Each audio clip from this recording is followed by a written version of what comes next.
저번에 얘기한 것처럼 9월 중에는 당장 10월 초에 있는 연대 모의고사에 집중하느라고 연대 기출문제, 변형 문제, 그와 관련해가지고 꼭 풀 줄 알아야 되는 문제, 뭐 이런 것들 위주로 조금 더 집중을 하겠습니다. 뭐 중앙대나 다른 학교 문제들보다는 요거에 집중을 할 거고요. 관련해서 오늘 문제들을 일단은 풀어볼 거기는 한데, 일단 오늘 풀 문제는 2021학년도 연대 기출문제들입니다. 나눠준 자료에서 3쪽에 실전 문제 1 해가지고 연대 기출문제 내용 그대로예요. 연세대에서는 실제로 제시문이 이런 식으로 나오고 문제도 정확하게 요렇게 네 문제가 21학년도 같은 경우에는 10점짜리로 뭐 15점, 15점, 10점, 10점 이런 것도 아니고 10점짜리 문제로 큰 문항 4개로 나오는 게 요즘 그냥 추세입니다. 전에는 큰 문항 2개 나오면서 딸린 문항 2개 더 있고 뭐 이런 식으로 했었는데, 지금은 이런 식으로 나오면 실제로 딱 요 수준에 이 정도까지는 알아야 풀 수 있는 문제들이 출제가 되고 있다. 2022학년도도 마찬가지였었고요. 그래서 여러분들 요거 딱 지금 수준에서 이런 문제 푼다면 이런 답안지 작성할 수 있겠다라는 거 연습을 해보는데, 이 정도 문제에서 실전에서는 문제 풀이하고 답안지까지 작성하는데 거의 30분에서 40분을 넘어가면 곤란합니다. 그래서 지금부터 우선 30분 동안 풀어보시고 답안 작성해보고요. 그리고 조금 시간이 부족하다 그러면 5분에서 10분 정도 추가 시간 하는 걸로 할게요. 그래서 요거 실전 문제 1에 1, 2, 3, 4번 4문제 모두 풀어보는데 시간은 35분까지 일단 오늘 풀어보는 걸로 하겠습니다. 최근에 출제되는 연대는 기출문제들 보게 되면은 큰 문항 4문항이 나오고 딸린 문항은 웬만하면 안 나오고요. 각각 문항들에 대해서 어디에서 나온다라는 게 특별히 없어요. 역학에서 나오고 뭐 전작 1파트 나오고 양자역학 내지는 뭐 그런 부분 나오고요. 파동도 나오고요. 약간 섞여 있기도 하고 그렇습니다.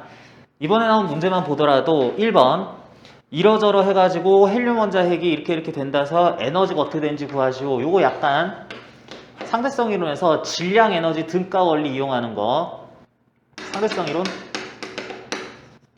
네 관련한 거라고 할 수 있고, 2번 이러이러했을 때 이런 슬리사에서 어쩌고저쩌고 한다라고 하는 거는 약간 물질파 개념도 들어가면서 파동 파트 관련해서 간섭에 대한 얘기로서 볼 수 있고, 세 번째에서 우주선의 도체 충돌하는 어쩌고 하는 거는 운동량 변화, 충격량, 그래서 물체가 가속도가 어떻게 되냐 힘으로 변환하고 평균 충격력 구하는 거라서 또 역학이라고 할 수 있겠고요. 4번에서 이러저러 했을 때 금속판 V 전압을 두고 여기에다가 쐈다 그랬더니 이런 각도로 들어가더라 라고 하는 거는 전자기, 물리투, 전기장, 전위, 전기력 관련해서 또 포물선 운동하고도 관련된 문제가 이렇게 나오는 거죠. 그래서 특별히 어느 단원 문제만 집중해서 나온다라는 거는 없어요. 매년 그렇습니다. 매년 뭐 전기장, 역학, 뭐 광전효과, 드브로이 물질파 이것저것 약간 섞인 문제들이 있기는 해도 특정 문항이 어떤 것에 관련한 거다라고 하기보다는 여러 가지 개념이 조금씩은 섞여 있긴 한데 네 문제에서 물리 전반에 있는 내용들을 다 검토하도록 이렇게 한다라고 알고 있으면 되겠고요. 그렇다고 해도 무슨 물리2의 양자역학 관련 내용이 미시세계에 대한 부분인 불확정성 원리 뭐 이런 것까지 물어보진 않아요. 불확정성 원리에 이래 해가지고 파동함수가 어쩌고 저쩌고 해서 오비타이 이렇게 되는데 안 물어보고요. 전자기 파트 물리학 원 과목 관련해서 반도체, 다이오드, 물리2에서는 트랜지스터 하는 것들이 또 문제로 출제되는 일은 연대에선 거의 없습니다. 그래서 나오는 것만 나오는 느낌이 있긴 하면서도 나올 것들은 다 나온다라는 게 연대 문제의 특징이라서 물리1 거의 전 단원에 대해서 물리2 특정 내용에 대해서는 정확하게 개념, 용어, 문제풀이에 이용하는 방법 연습을 해놔야지 되겠습니다. 그리고 제시문이 나오는데 다른 학교 제시문하고는 이제 차이가 많이 나는 게 제시문이 단순히 기본적인 배경 지식만 알려주는 그런 걸로 끝나지는 않고 배경 지식도 어느 정도 들어가 있는데 각각이 가나다라 제시문이 1, 2, 3, 4번 약간 또 이제 이게 버무려지기도 하는데 문제들의 요거 기초로 해서 이런 실험을 했다라는 거를 문제에서 얘기하는 게 아니라 아예 제시문에서 실험 상황이나 관측 상황들을 다 얘기를 해줘 버리죠. 그래서 계속 같이 읽어야 되는 뭐 그런 특징이 있다. 그리고 우리가 지금 푼 문제뿐만이 아니라 계속 연대에선 이렇게 하고 있는데 제시문에서 쭉 설명을 한 다음에 맨 밑에다가 필요하다면 다음 상수값 또는 물리량들을 사용하세요 라고 하는 물리량들이 숫자로 나옵니다. 여기서도 기본 전하량, 광속, 플랑크 상수, 에너지 단위 뭐 이런 식으로 표현할 수 있다.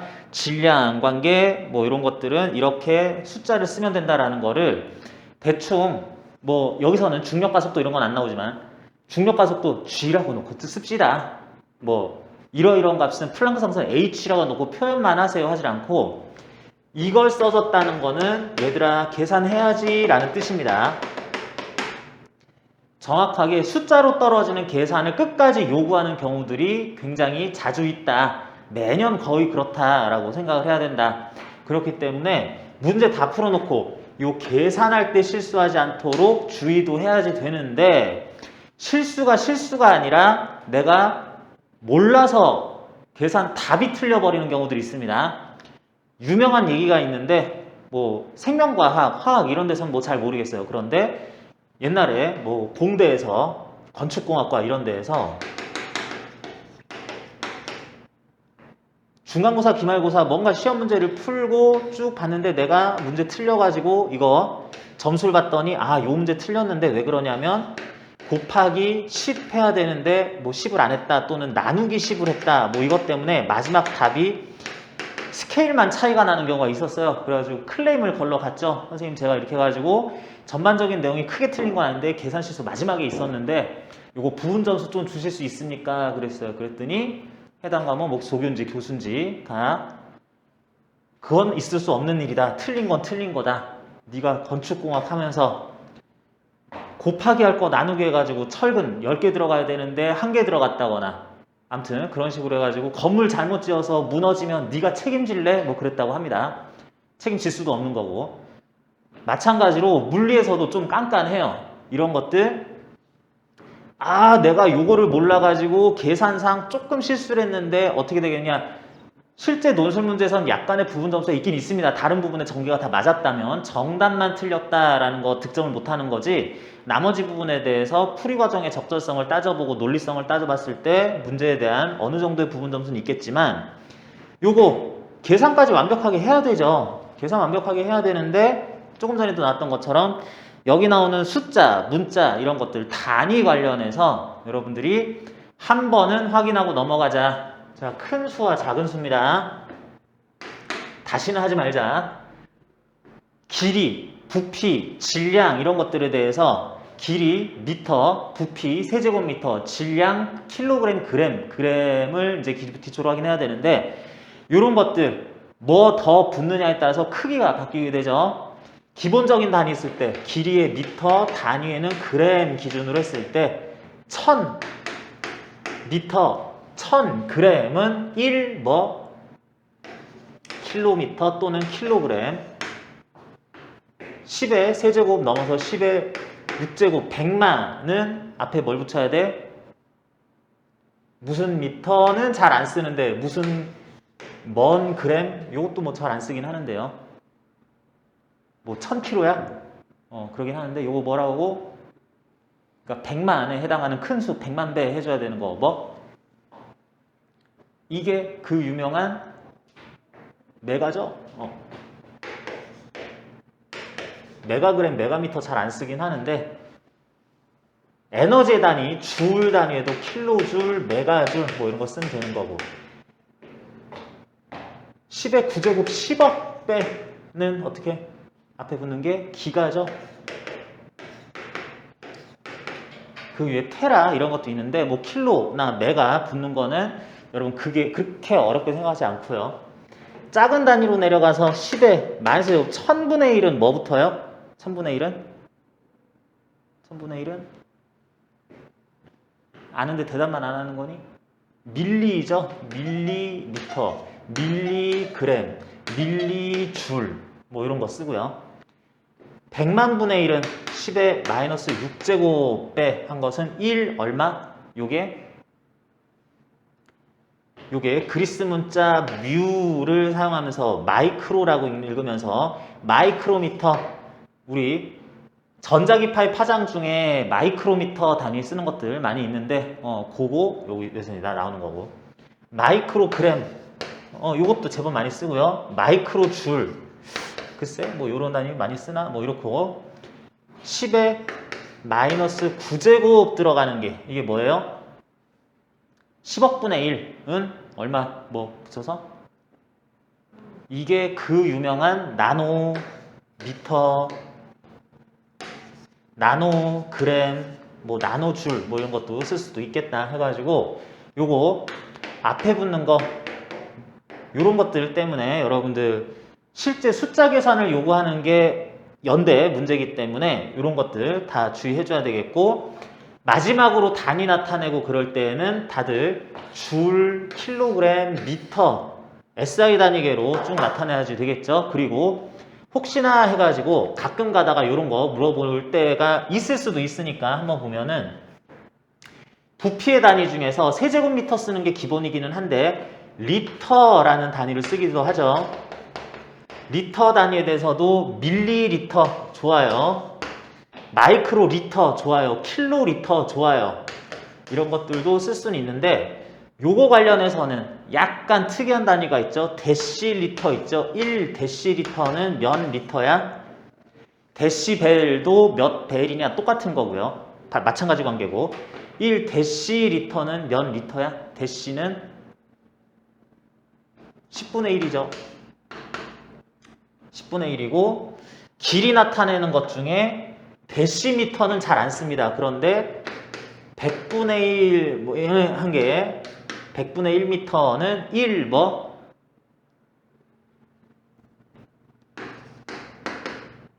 얘들아, 왜 그냥 대답 그냥 안 하는 거지? 센치죠? 센치그램, 센치줄 이런 건 안 쓰는데 이런 것들 있고, 그리고 또 조금 특이한 단위가 이렇게 하다가 길이 단위에서 1 이렇게 쓰는 단위. 이거 뭐예요? 1 옹스트롱은 몇 미터다? 1 옹스트롱이 10에 1 곱하기 10에 마이너스 10제곱 0.1 나노미터가 1 옹스트롱이죠. 그래가지고 나노미터나 옹스트롱 단위를 별도로 쓰거나 요거를 이제 많이 얘기하는 게 이게 원자 크기, 원자 핵의 크기 그 정도는 이제 옹스트롱 단위 수준으로 얘기를 하면은 충분히 작은 단위다라고 하겠습니다. 그리고 에너지의 단위 중에서는 아주 특이한 단위가 있죠. 아주 특이한 단위 일렉트론 볼트, 전자 볼트라는 단위가 있는데 1 일렉트론 볼트는 몇 줄? 이런 건 필요하면 그 제시문에서 연대에서 나온다면 다 써주게 돼 있습니다. 요거는 10의 몇 제곱, 1 곱하기 10의 몇 제곱, 마이너스 몇 제곱 이런 게 아니라 1.6 곱하기 10의 마이너스 19제곱 줄이라는 굉장히 작은 에너지를 1 일렉트론 볼트, 전자 볼트라고 나타낸다. 이렇게 단위 변환하는 데에서 뭐 다른 것들은 뭐 거의 자주 쓰이진 않는데 요것들 앞에 붙는 것들 뭐 쓰다 보니까 헥토라는 단위 100배도 파스칼에 헥토파스칼 이런 건 좀 쓰긴 하는데 지금은 뭐 헥토를 쓸 일은 거의 없을 것 같아요. 면적의 단위 아르도 있는데 그거 헥타르 이렇게 넘어갔던 것들도 여러분들 초등학교 때 기억 좀 떠올려 보면은 아 그런 거 있었지 생각할 수 있을 겁니다. 그래서 여기서는 마이크로라는 단위도 잠깐 또 질문도 했고 그래가지고 이것들 쭉 한번 살펴봤어요. 자, 그래서 연대에서는 이런 식으로 실제 계산을 할 때 10의 몇 제곱을 써줘야 되는 건지 이런 거 실수해서 답 틀려버리는 경우가 가장 억울하더라라고 하겠고요. 자, 그래서 문제 나온 것들 제시문 다 읽고 여러분들 문제 쭉 풀어봤을 건데 문제만 정확하게 내용을 이해할 수 있으면은 그러면 문제 풀이 과정에 대해서 얼마나 논리적으로 잘 서술하느냐만 문제가 되는 거지 내용상 이제는 아주 옛날처럼 굉장히 문제 상황 자체가 실험 도구가 복잡하고 이렇지는 않습니다. 1번부터 보면은 제시문 가에서 수소 원자 핵 4개가 융합하여 수소 원자 핵이라고 하는 거는 양성자 자체라고도 할 수 있고요. 이것들이 4개 결합을 잘 하면은 헬륨 원자 핵 하나로 바뀌게 된다. 그러는 과정에서 양성자가 중성자로 이렇게 변해주는 과정도 또 필요하고 뭐 그래가지고 역베타 붕괴 이런 것도 있기는 있는데 그런 것들 뭐 있나 보다 하고 양성자 4개가 어떻게 양양 중중 하는 헬륨 원자 핵 알파 입자가 되느냐 뭐 이상한데요. 그 과정에서 좀 복잡한 과정은 생략을 했다. 아무튼 이렇게 된다라고 하고요. 관련해서 이렇게 된 동안에 손실되는 질량이 델타 M 질량 손실이 이만큼 있었다라고 하자. 그랬더니 양성자 이만큼을 같은 속도 VP, 똑같은 속도 VP라고 쓴 거는 양성자 프로톤이라서 VP라고 쓴 거고요. 하는 게 이런 식으로 에너지 전환이 되었다면 그 VP라는 값은 몇 미터 퍼 세크로 나타나야 될지 논하라 라고 그랬습니다. 그런데 요 관련해서 잠깐만 여러분들하고 얘기하고 싶은 게 있습니다. 전체적으로 양성자가 헬륨 핵으로 여러 개 양성자가 헬륨 핵 알파 입자로 전환되는 것을 핵 융합이라고 하죠. 그러는데 여기 중간에 중수소, 삼중수 등장하고 뭐 이런 것들도 있는데 그냥 단순화 해가지고 얘기하자. 헷갈리니까. 중수소 2개가 있다고 칩시다. 중수소라서 양성자, 중성자 이렇게 뭉쳐있는 2개가 있을 때 얘네들이 단순 핵융합을 한 결과 알파 입자 헬륨 원자핵이 만들어졌다 치자. 무슨 중간에 역베타 붕괴 뭐 이런 것들 뭐 추가적인 거 생략하고 그냥 이렇게 됐다고 치자. 그러면 지금 문제하고도 약간 관련이 어느 정도는 있기는 한데요. 이렇게 된다 그랬을 때 자 양성자 하나하고 중성자 하나는 양성자 하나하고 중성자 하나는 질량 수는 어때요? 전자도 합시다.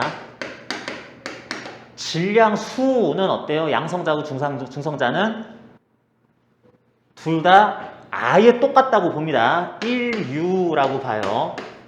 그리고 전자는 질량 수는 제로 취급을 하죠. 그러면서 질량은 어때요? 질량은 전자 질량을 ME라고 그랬을 때 요거 기준으로 질량은 어떻게 된다?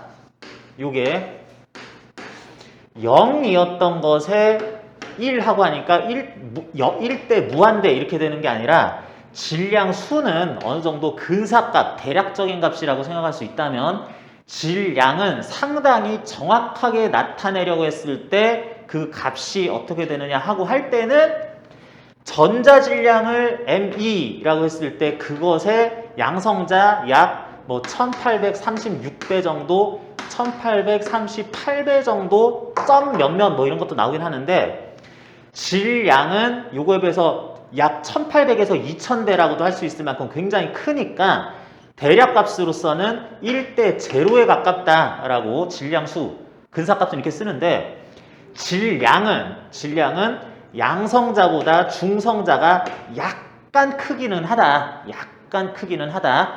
전자 질량 차이만큼보다도 오히려 질량 비가 더 많이 차이가 납니다. 이렇게 되지만 우리가 질량 수라고 그럴 때는 둘이 똑같다라고 취급을 하자. 그러면 핵융합 과정에서 그 융합 전에 중수소, 중수소 2개는 각각 질량 수는 EU 합쳐져서 4U가 됐다고 할 수 있습니다. 그럴 때 이걸 한번 물어보고 싶은 거예요. 질량은 어떠냐? 질량은 어떠냐 그랬을 때 1번 중수소하고 2번 중수소는 질량이 같아요? 누가 더 커요? 질량은 누가 더 커요? 얘랑 얘는 질량 똑같습니다. 그런데 질량이 얘네들 합보다 요거 알파 입자, 헬륨 원자 핵이 질량이 커요? 작아요? 두 개 융합해서 이렇게 되면 질량은 작아진다라고 얘기를 하죠. 이게 그러는 과정에서 질량, 결손, 손실만큼이 에너지로 방출됐다 이런 식으로 하게 되는데 그럼 물어봅니다. 여기 있는 양성자랑 여기 있는 중성자 중에서는 질량이 중성자가 약간 더 큽니다. 실제로는. 여기 있는 양성자, 여기 있는 중성자 중에서는 질량이 얘가 약간 더 큰데 요 양성자는 질량이 누가 더 커요? 얘네끼리는 똑같아요. 요 중성자, 요 중에 여기 속한 거, 여기 속한 중성자 질량 누가 더 커요? 똑같습니다. 얘네들이 뭉쳐가지고 예를 들면 요 양성자가 요거고, 요 양성자가 요거고, 중성자가 요거고, 중성자가 요걸로 이제 뭉쳤다라 그랬을 때 양성자와 양성자, 중성자와 중성자 이렇게 있을 때 자, 요 양성자보다 요 양성자 하나의 질량이 더 커요, 작아요? 요 양성자보다 요 양성자 질량이 더 커요, 작아요? 똑같습니다. 요 양성자보다 요 양성자의 질량 더 커요, 작아요? 이거 똑같습니다. 중성자 요거보다 요거 질량 커요, 작아요? 똑같습니다. 중성자 요거보다 요거 커요, 작아요? 똑같습니다. 선생님 질량수 아니라 질량 얘기하고 있는 건데요. 맞습니다. 질량 똑같아요. 양성자가 약간의 흠집이 생기고 중성자가 약간의 질량이 날아가서 이때 양성자보다 반응 후 합쳐진 양성자는 질량이 약간씩 작아지고 이런 거 없습니다. 그런 문제가 생기죠. 이렇게 할 때 입자 하나하나의 질량이 동등하고 합친 거 똑같은데 다 합치면 하나하나는 똑같은데 전체 질량이 얘가 크다라는 건 모순이에요. 이건 모순이긴 한데 일단 이 말이 맞고요. 여기서 그러면 합친 질량, 통으로 친 질량은 얘가 왜 더 크냐라고 그랬을 때 이런 식으로 양성자, 중성자가 현재 합쳐져 있는 상태에서 입자 하나하나, 소립자 하나하나의 질량 효과에 대해서 이것들을 핵으로서 뭉쳐놓게 하는 데에 강력이 작용하게 됩니다.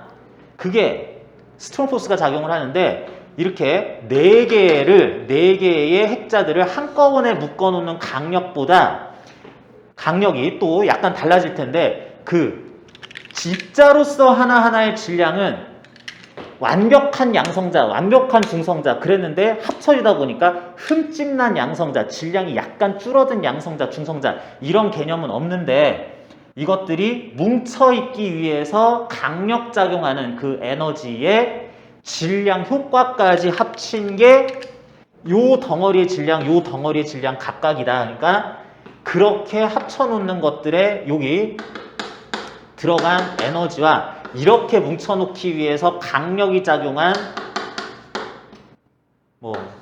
에너지가 요것들의 합이 더 크다라고 해야지 되겠습니다. 그래서 입자들이 소립자인데 핵자 수준인데 그것들이 에너지가 질량이 약간 달라지는 거 이런 것들은 입자 중에 흠집난 양성자가 생기기 때문에 흠집이 있는 약간 모자라는 중성자로 바뀌기 때문에 이런 거 아니라는 거 그것도 하나 꼭 알고 계셨으면 좋겠고요.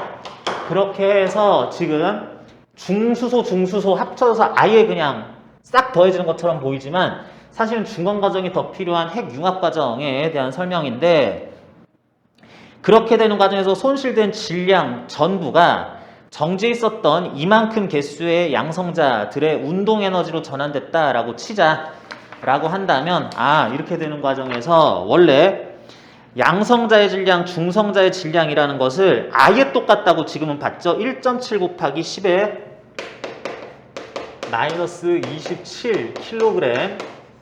27kg으로 소수점 둘째 자리 이 정도까지 나타냈을 때는 양성자나 중성자의 질량도 일단은 질량이 아예 똑같다고 보자 라고 하는 전제, 이런 거 지금 문제 푼 동안에는 따라가자 라고 하자는 거고, 그랬을 때 이게 원래는 질량 수와 질량의 개념을 다르게 보면서 설명을 해줘야 되는 건데 이걸 1U라고 써먹자라고 하자는 뜻입니다. 그래서 엄밀하게 얘기하면서 질량과 질량수 구분하려고 그랬더니 얘들은 질량은 차이가 나야 되는데 질량도 똑같다라고 지금은 전제를 하고 약간은 근사식으로 풀려고 하고 있고요. 그래서 원자 질량 단위 U라는 것도 또 1.7 10-27승 킬로그램이다 라고 하는 걸로 여기서 표에서 나타내줬습니다. 그랬더니 이렇게 했을 때 질량 총합이 4.03U 인 수소 원자 핵 4개에 대해서는 이렇게 하니까 1.7 곱하기 10의 마이너스 27 곱하기 4.03kg, 정확하게 킬로그램 단위로 나타내면 이렇게 되겠죠. 이렇게 되는 질량들이 헬륨 핵이 된다라 그랬을 때 4유로, 그러니까 1.7 곱하기 10의 마이너스 27kg 곱하기 4만큼 킬로그램으로 정확하게 이렇게 바뀐다 그랬습니다. 그래서 해당 문제에서는 질량과 질량수라는 개념을 좀 혼용해서 쓰고 있습니다. 문제에서 이렇게 하기로 했다 그러면은 시키는 대로 따라가세요. 요 해석하는 거를 굳이 엄밀하게 구분하지 않고 양성자, 중성자 질량도 아예 똑같다라고 생각하자면 이렇게 된다라고 했다. 그래서 여기서 뭔가 이런 핵 융합 반응이 나타난다면 질량 결소는 0.03U 또는 0.03 곱하기 1.7 곱하기 10의 마이너스 27제곱 킬로그램이다 라고 쓰자 라고 그랬을 때 이 질량이 완전히 사라지면서 에너지화 한다 그랬을 때 열 에너지가 될 수도 있고 그게 전부 다 빛 에너지로 될 수도 있고 전부 다 어떤 입자들에게 전달돼서 입자들의 운동 속도로 나타나면서 운동 에너지로 바뀔 수도 있는 다양한 전환 과정을 겪을 수 있는데 지금은 이만큼의 에너지가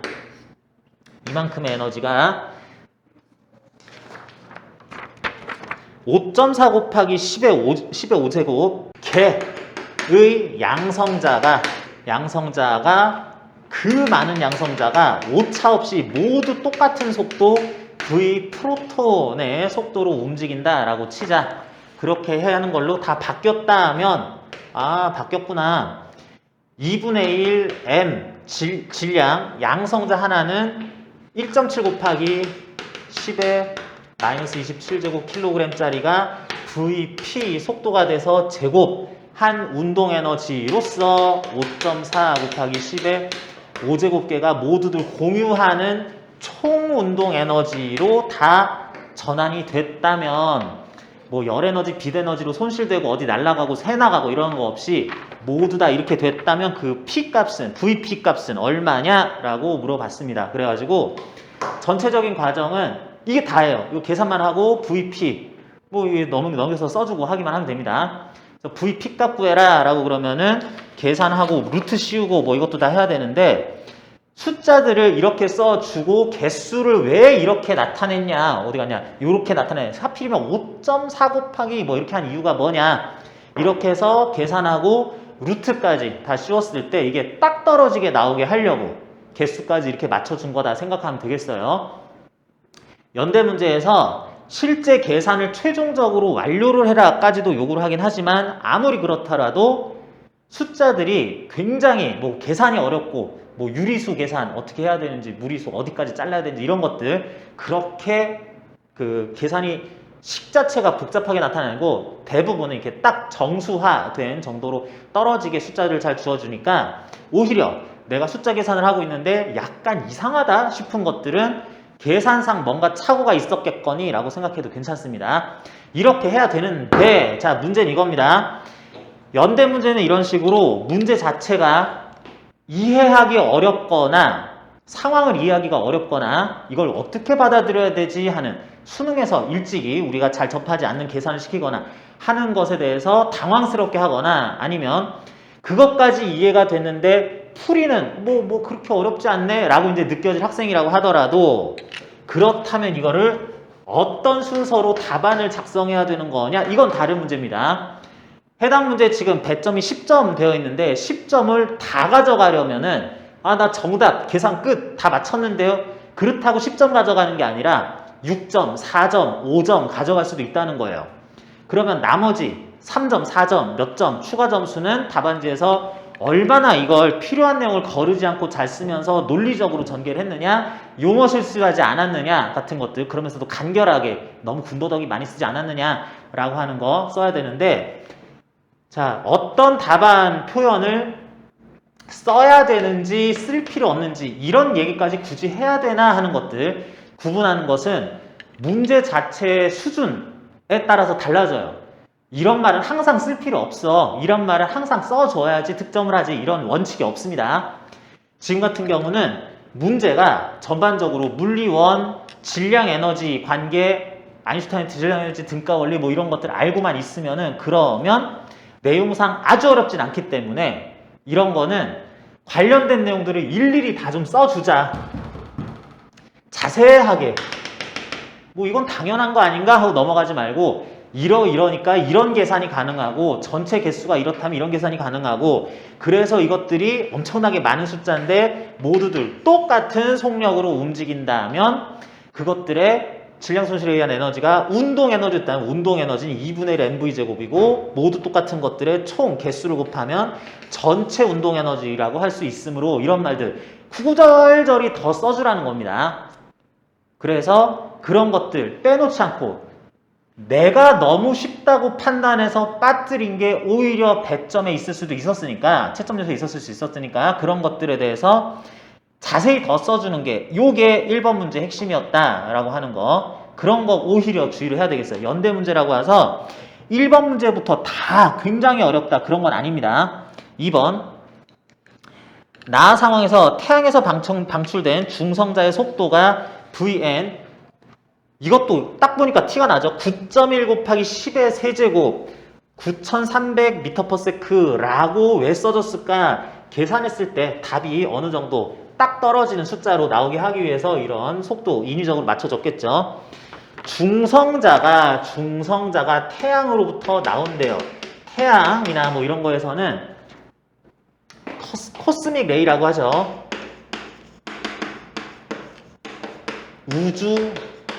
우주선이죠.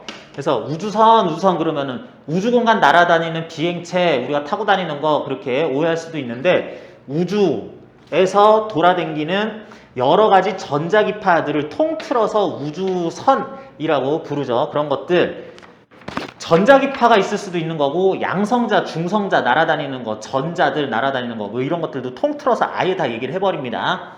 그런 것들 중에 말하자면 우주선에 속한다고 했을 수 있을 태양에서 방출된 중성자가 뉴트론이 9.1 곱하기 10의 세제곱 미터/s로 날아오고 있다고 치자. 그리고 전자도 뭐 또 날아오는데 전자기파들도 날아오겠지만 이런 입자들도 날아오는데 그거는 요거는 V 뉴트론이라서 VN, V 일렉트론이라서 VE는 1.7 곱하기 10의 6제곱 미터/s라고 합니다. 아무래도 중성자보다 좀 더 전자가 속도가 더 빠르기가 쉬운 거 봐요.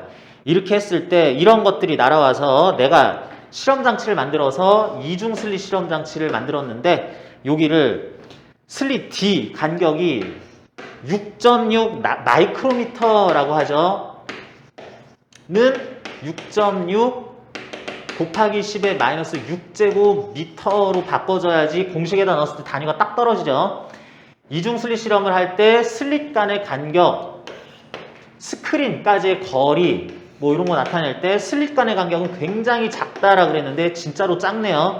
6.6 마이크로미터로 굉장히 작아서 그래서 우리 이중 슬릿 실험, 단위 슬릿 실험 또는 연습 문제, 유사 문제로 4중 슬릿 실험도 알아봤었는데 그런 것에서 그럴 때는 중앙에서 이렇게 한 각도로 뭐 평행하게 날아간다고 치고 근사 계산을 해서 여기 경로차, 광로차 구하고 이런 것들을 구할 때 둘 사이의 스크린까지의 거리 L에 비해서는 D는 굉장히 작을 거기 때문에 이런 근사 계산 가능하다라고 했던 것들 실제로 숫자로 나타내 보니까 작기는 작다라는 거 봤고요. 여기에서 쭉 날아오던 것들 그대로 받아서 이것들 통과하면은 적당히 회절하고 회절된 결과 스크린에서는 이것들의 파동성에 의해서 어디서는 많이 뭉치는 보강 간섭이 나타나는 것과 같은 효과, 상쇄, 보강, 상쇄하는 것들이 나타날 텐데 이게 입자의 파동성 그러면서 물리1에서도 충분히 얘기하고 있는 건데 이렇게 했을 때 L값 15.47m 6.6 마이크로미터에 비해서 15.47m는 거의 무한대에 가까운 차이가 나는 거리라고도 또 과장해서 볼 수도 있을 텐데 이렇게 했을 때 스크린에서는 전자 또는 중성자가 많이 모여있는 보강 간섭 효과가 나타난 사이의 간격 또는 적게 나타난 상쇄 간섭이 나타난 효과처럼 생길 상쇄 간섭점 사이에 일정한 간격 델타 X가 똑같을 텐데 이렇게 나타난 델타 X 이웃한 밝은 무늬 사이의 간격을 설명하시오 라고 했습니다. 자, 그래서 여기서 보다 보니까 이러저러 해가지고 이런 일반적으로 튀어나오는 것들도 우주선 코스믹 레이라고 얘기를 할 텐데 이거를 지구상에서 실험하는 게 아니라 이게 태양의 근처라고 할 수 있어요. 적당한 위치에 우주선 진짜로 우주선 대선자 쓰는 거죠. 요거는 코스믹 레이가 아니라 스페이스쉽이라는 뜻으로 요걸로 들어오는 걸 받아서 이중 슬릿 실험을 해서 내가 15m짜리 요 스크린까지 거리에 대해서 문의를 해보자. 요게 지금 내용이 조금 섞여있기는 합니다. 그래서 이렇게 했다면 이라고 하는 과정에서 델타 X값 구해봐라 라고 하고 있네요. 그랬을 때 여기서 델타 X값이라고 하는 것은 여기 이런 식의 실험 장치를 꾸몄을 때 요거 D, L 사용하는 전자기파나 파동이었으면 파장 람다 값에 대해서 요거 델타 X는 D분의 L 람다다 라고 나타난다 라고 할 수 있으며 D값, L값 다 알고 있으니까 람다 값이 필요한데 람다 값은 지금 적정한 속도를 가지는 이제 표에서 나온 질량을 알고 있는 중성자 또는 전자들을 이용을 하고 있으니까 이런 것들에 대해서 내가 물질파 파장 값을 써주면 되겠다. NV분의 하 값을 써주면 되겠다라고 해가지고 요걸로 계산한 결과 대입 최종 계산 델타 X 구하면 되겠어요. 자, 그러는데 이런 과정으로 해서 이제 계산을 끝내주자라고 하는데 잠깐만 요거 뭐 이렇게 되기는 하는데요. 중성자와 전자에 따라서 지금 질량과 속도가 다르니까 물질파 파장도 서로 다를 거라서 따로따로 구해줘야지 되는데 요거 지금 해설 잠깐만 수정을 합시다. 해설에서는 중성자 전자 하면서 요거 대입했더니 분자에 15 곱하기 47로 둘 다 잘못 나와 있어요. 이거 L 값 쓸 건데 15.47m인데 15 곱하기 47이라고 이거 약간 오타가 나가지고 그래가지고 요것만 조금 잘못 났고 계산은 15.47을 대입한 걸로 계산을 해놨습니다. 그래서 이건 답은 맞는데 요거 오타 곱하기가 아니라 점이다 라고 하는 것만 신경 써주시고요. 그렇게 해서 중성자들이 밝고 어두운 많이 모인 적게 모인 많이 모인 적게 모인 전자가 많이 적게 모인 무늬별 간격을 계산하는 거 이것만 하면 됩니다. 그렇게 내용이 아주 난해하진 않아요. 그렇기는 한데 이 문제에서는 그러면 역시 답안지에다가는 무엇을 서술할까? 이렇게 된다면 배점은 어떻게 될까에 대해서 여러분들이 고민을 해봐야지 된다. 그러면 이런 실험이 가능한 또는 이런 값이 나타나는 중간 과정을 다 얘기를 해줘야지 되는 건데 써줄 거는 뭐가 있냐 생각해 봤더니 전자 또는 중성자 계속 구분해서 썼습니다. 다시 한번 얘기합니다. 이 문제에 대한 뒤에 나온 해설은 이 문제의 답까지 가는 과정이 이렇게 돼서 정답이 이거다를 얘기를 하는 거지 요걸 요렇게 똑같이 써주면은 모범 답안지다, 논술 모범 답안지다라는 뜻이 아니에요. 아, 나는 이렇게 썼나? 나는 왜 이렇게 할 말이 많지? 이거 다 쓸데없는가? 이렇게 생각하면 안 된다는 겁니다. 그래서 실제 답안지는 이렇게 쓰는 게 곤란해요. 이렇게 쓰면 답안지 안 좋은 답안지예요. 그런데 그러면 실제 답안지에는 예를 들어서 2번 문제 같은 경우는 어떻게 썼어야 되는 거냐. 이러하고 있을 때 전체적으로 나는 이런 생각을 하고 있다. 이런 거라고 제대로 이해를 했다라는 것에 대해서 여러분들이 전체적인 틀을 잡아주는 게 필요하겠다 생각을 합니다. 이런 문제 같은 경우에는 요 스페이스쉽 우주선 안에서 벌어지고 있는 이것이 우주선에는 태양에서 방출된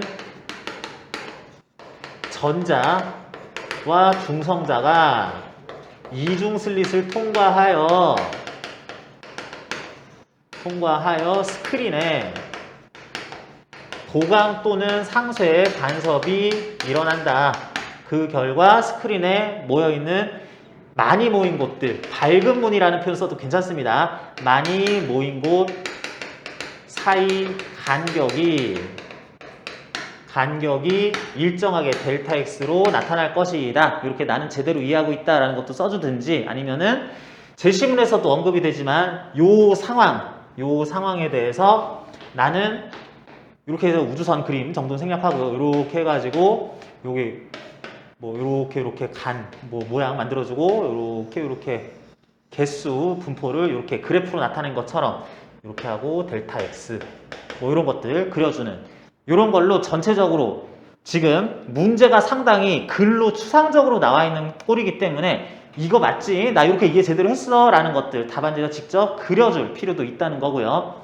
이렇게 한다 그랬을 때 전반적으로 이중 슬릿이 이렇게 있을 때 요 간격을 D고 여기 L이고 사용계 람다다 그랬을 때 이런 식으로 쓰게 되면은 요 밝고 밝은 어둡고 어두운 무늬 사이의 간격은 D분의 L 람다로 결정된다.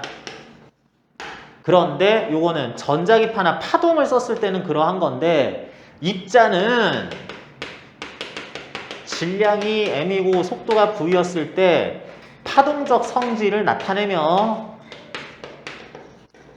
파동적 성질을 mv분의 하 값의 파장을 가지는 이런 파장의 자, 요거를 개념을 제대로 알고 있지 않은 학생이 실제로 많기도 한데, 이런 파장을 가지는 전자기파만큼 회절 또는 중첩이 또는 간섭이라고 해도 되겠어요. 이런 파장의 전자기파의 중첩 또는 간섭 회절 결과와 같은 현상이 벌어진다. 이걸 가리켜 입자의 파동성이 나타날 때의 물질파 파장이라 한다.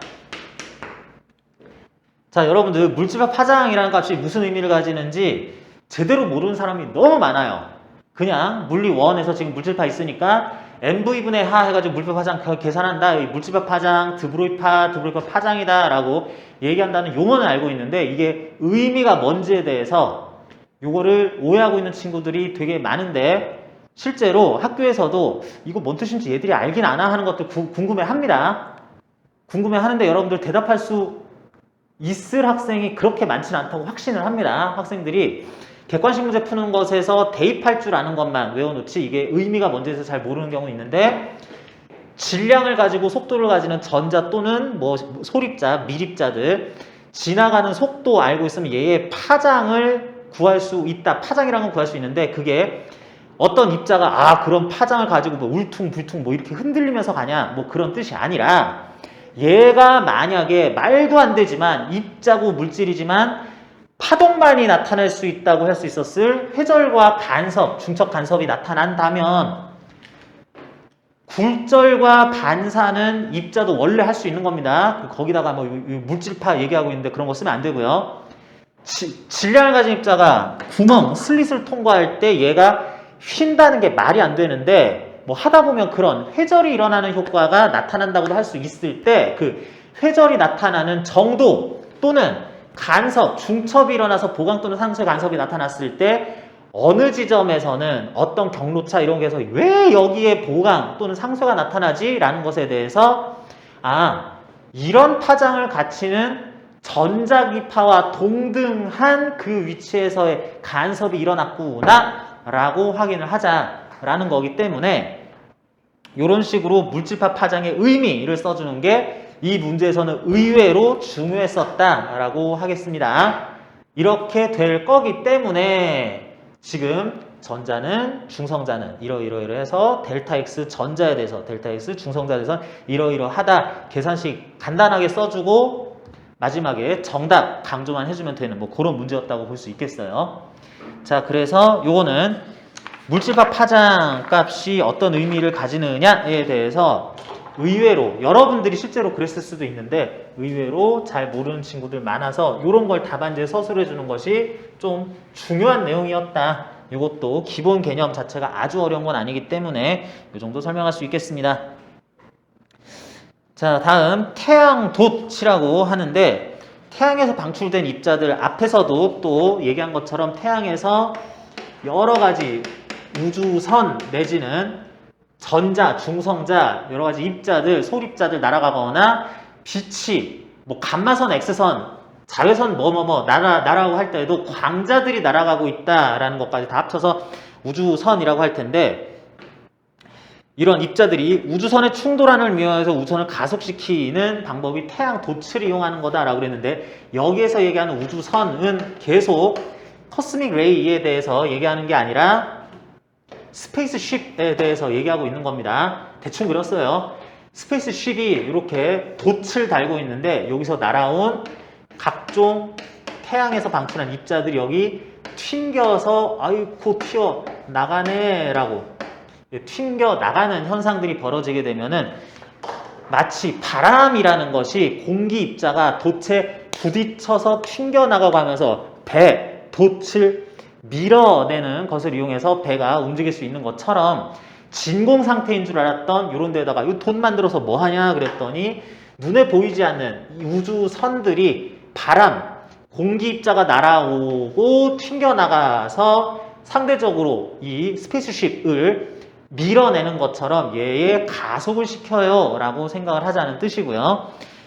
그래서 우선을 가속시키게 되는데 태양에서 방출되는 아까는 전자도 있었는데 그 다양한 입자들 중에서 중성자를 생각하자. 중성자 1.7 곱하기 10에 마이너스 27kg의 질량을 가지는 입자들을 생각을 하자. 그것들이 Vn, 여기서 얘기하는 Vn 값은 나에서 얘기한 Vn 값이랑 다른 거고요. 중성자, 뉴트론의 속도라서 Vn으로 날아왔던 것들이 요거에 충돌한 다음에 여기에 달라붙거나 좀 속도가 줄어들거나 속력이 줄어들거나 그러는 게 아니라 똑같은 속력으로 되튕겨 나간다라고 치자. 똑같은 속력으로 이렇게 되튕겨 나갈 수 있다라고 그랬을 때 3번에서는 그런 속도 Vn 값이 1만 미터/s 1 곱하기 10에서 4제곱 미터/s이고 1초 동안 이렇게 다다다다 날아오는 것들이 두두두두두두두두 이렇게 날아가는 것들이 1초 동안에는 n개 10의 26제곱개였다라고 하자. 그러면 정지해 있던 우선이 움직이기 시작하는 순간의 가속도는 어떻게 될까라는 거 물어봤는데 이 순간 가속도라고 하는 것은 요거는 아주 짧은 시간에 속도 변화가 얼만큼인지에 대해서 얘기하는데 여기서는 1초 동안에 라는 걸로 얘기를 해가지고 이게 좀 잘 안 맞아요. 안 맞기는 한데 이런 것을 이제 해설에서도 나오긴 하는데 대략적으로 일단은 1초 동안에는 특별히 별일이 일어나지 않는다라고 생각을 한 다음에 질량을 U 값으로 1.7 곱하기 10-27kg 가지는 것들이 Vn 오른쪽을 플러스라고 했을 때 오른쪽 방향으로 이런 운동량을 가지고 오다가 이것들이 어디에 맞고 되튕겨 나가는 운동량이 역시 같은 값이라면 그런 동안에 운동량 변화가 왼쪽 방향으로 벡터량이죠. EU의 Vn 킬로그램 미터/s라고 한다면 이게 중성자 한 개가 받은 충격량이다 라고 해야지 되는데 우리 운동량 충격량 관계에서 두 물체가 충돌을 할 때 충돌한 각각의 물체에 받은 서로에게 한 충격량은 크기가 같고 방향이 반대다. 그래서 운동량 보존 법칙도 성립한다 라고 해야지 되기 때문에 충돌하는 과정에서의 같은 충격량 크기를 질량 라지 m짜리 물체 속도 변화 v 델타 V만큼 변했어요 라고 한 이만큼의 운동량의 크기와 같다. 운동량 변화 크기가 같다라고 볼 수 있겠고 그게 또한 우주선이 받은 충격량이었다라고 할 수 있다면 이게 F라는 힘을 T초 동안 받은 충격량 이만큼 변화에 걸린 시간 T초에 대해서 이만큼의 충격량으로 나타낼 수 있을 우선이 받았을 평균 충격력 곱하기 시간이다라고 하자. 그랬을 때 이게 질량 어쩌고 저쩌고 하는 1.75가 심하실 킬로그램짜리 한 개가 이렇게 된 게 아니라 1초 동안에는 요 덩어리 곱하기 10의 26제곱계가 다들 이런 일이 벌어졌으니까 그 총량이 이만큼이다. 곱하기 n 한 거 ft라고 하고 싶은 건데 그렇게 될 때 순간 속도 변화라는 거는 순간적인 가속도 구하라는 얘기인데 순간 가속도 구하기 위해서는 물체가 받은 이 힘이 평균적으로는 일정했다고 하고 1초가 상당히 긴 시간이지만 이게 일정했다고 치고 속도 변화도 그동안에 스무스하게 등가속도 운동했다고 치고 그러면 이렇게 해서 구한 요 전체 값이 1초 동안 일어났다고 한다면 F값을 구할 수 있는 거고 가속도는 요거 다시 전체 값을 라지 m으로 나눈 값이다. 3,400kg인가? 요거 대입하고 해가지고 가속도 이렇게 해서 유도하자. m분의 F 가속도 유도하자 라는 과정이었습니다. 그래서 운동량 충격량 관계로 쓰면 이것도 그렇게 내용상 난해하지는 않았다.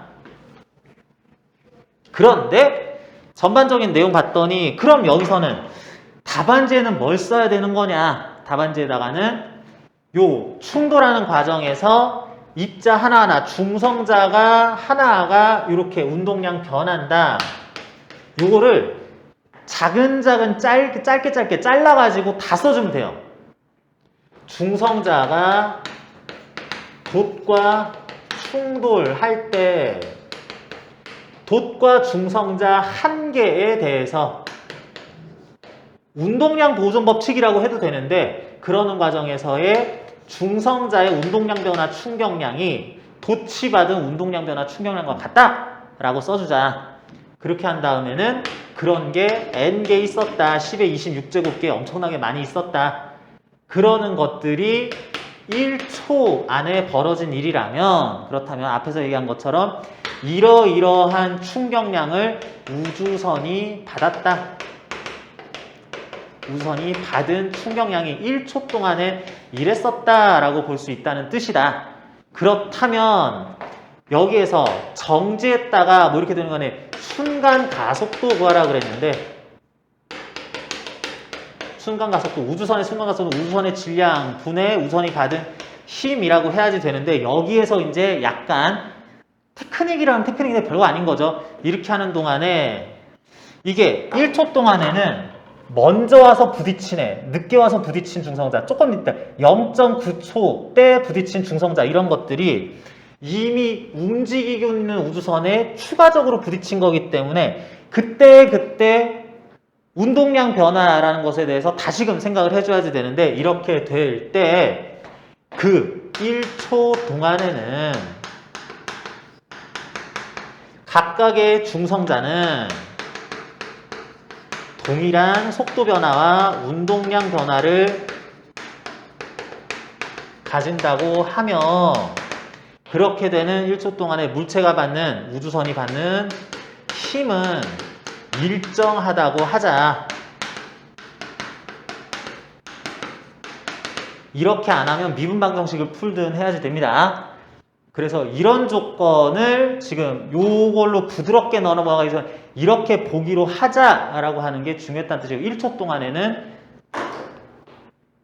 1초 동안에 부딪힐 중성자들 다 부딪힐 때까지 기다렸다가 그것들을 한꺼번에 가속도 딱 생기는 걸로 순식간에 변했다라는 식으로 모아서 이렇게 되자라고 생각하는 걸로 보자라고 하는 요 내용, 이거를 이렇게 어떻게 부드럽게 넘어가나 하는 요 부분을 서술을 했느냐 아니면은 서술을 매끄럽게 잘했느냐에 따라서, 그런 것에 따라서 이제 똑같은 답이라고 하더라도 풀이 과정에 대한 설명이 이제 추가 점수로 연결이 될 수 있겠냐 없겠냐가 더 관여하겠다라고 보겠습니다. 그리고 4번 문제, 제시문 라와 관련한 4번 문제가 이게 내가 맨날 얘기했죠. 연대에서는 꼭 나오는 문제 유형이다. 굉장히 자주 나온다 그랬습니다. 금속판 두 개가 상하 이렇게 나타나 있을 때 여기다가 이 사이의 거리는 dm요. 여기다가 전원장치 연결해 가지고 위쪽을 플러스 아래쪽 마이너스 한 V볼트라고 했을 때 여기 뭐 중앙이라고 할 수 있을 2분의 D만큼 떨어졌을 부분에 전자를 쏜다. 그냥 음전하로 대전된 어떤 물체를 쏜다고도 할 수 있는데 전자를 쐈다, 던졌다 라고 했습니다. 전자 전하량은 E 쿨롱이라고 하자. Q 쿨롱이라고 해도 되는데 E 쿨롱 1.6-10-19승 쿨롱인데 E라고 하자. 전자 질량 뭐 ME 있을 거고요. 그럴 때 전자가 여길 지나갔더니 여기서 쭉 이렇게 휘어서 갔대요. 그리고 이쪽으로 가는데 그때 부딪히는 요 각도가 45도였다. 요거든 45도였다 라고 하더라. 이에 대해서 이러저러 해가지고 우주선의 속도 최초 속도 값이 얼마인지 한번 구해봐라. VE 값을 구해봐라 라고 그랬습니다.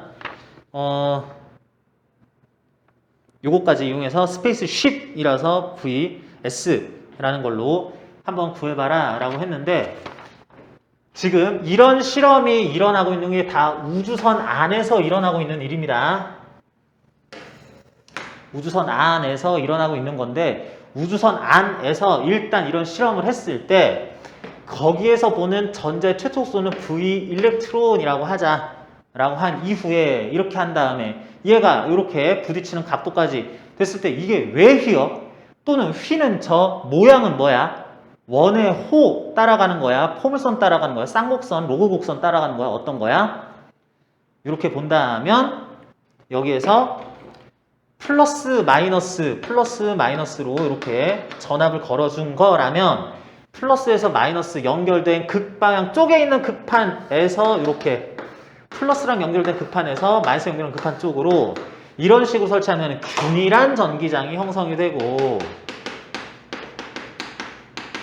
이 뉴턴 퍼 쿨롱 형성이 되고, 저 형성된 전기장은 요 두 극판 사이의 거리가 dm이고 둘 사이에 전위차가 걸어준 전압 V라고 할 수가 있으니까 D분의 V 뉴턴 퍼 쿨롱이 형성됐다라고 할 수 있다는 거, 이런 것들 우리 공부한 거 물리2에 나온 내용 모르면 못 푸는 거죠. 이렇게 된다 그러면 이거 음전하를 가지니까 전기장 반대 방향으로 속도와 무관하게 어디에 있어도 전기장 반대 방향으로 QE 뉴턴 또는 EE 뉴턴 이런 힘을 받겠다. 그러니까 이런 힘만 받으니까 이거 자체가 알짜임으로써 물체는 위쪽 방향으로 전자질량 분의 2의 D분의 V 미터 퍼 세크 제곱 가속도를 가지니까 최초 이런 속도로 수평으로 들어왔을 때 이 속도는 유지가 되면서 2분의 D만큼 저쪽으로 일종의 중력장에서 낙하한 것처럼 갔을 때의 속도가 또한 이렇게 표현이 돼야 되겠다. 그래야 45도 방향으로 저쪽으로 가는 거죠. 그래서 이런 가속도로 위쪽으로는 0m/s로 들어온 다음에 2분의 dm를 적당한 시간 걸려서 최종 도착할 때의 속도가 VE가 나오도록 되는 과정 여기에서 문자들 쭉 써서 대입해주고 숫자 써주고 V값은 0.91이고 뭐 그래가지고 D값이 0.16이니까 2분의 D는 0.08이고 쭉 해가지고 여기서는 이 실험장치 다시 한번 그려주고 전기장도 표시하고 뭐 이런 것들 더 필요했겠네요. 이렇게 한 개의 스페이스 쉽의 속도, 그래서 V 스페이스라선지 쉽이라선지 S로 가는 것이 원래 전자가 외부에서 오고 있었을 속도가 있었을 텐데 이게 따라오다가 들어왔더니 실험이 일어날 때는 이게 우주선에 대한 상대 속도겠죠. 상대 속도가 이렇게 되는 것으로 최초에 출발한 것처럼 이렇게 됐다라 그러면은 외부에서는 어떤 속도로 전자가 실제로 움직이고 있었을까라는 속도까지 계산해 달라, 그런 추론에 대한 얘기였었습니다.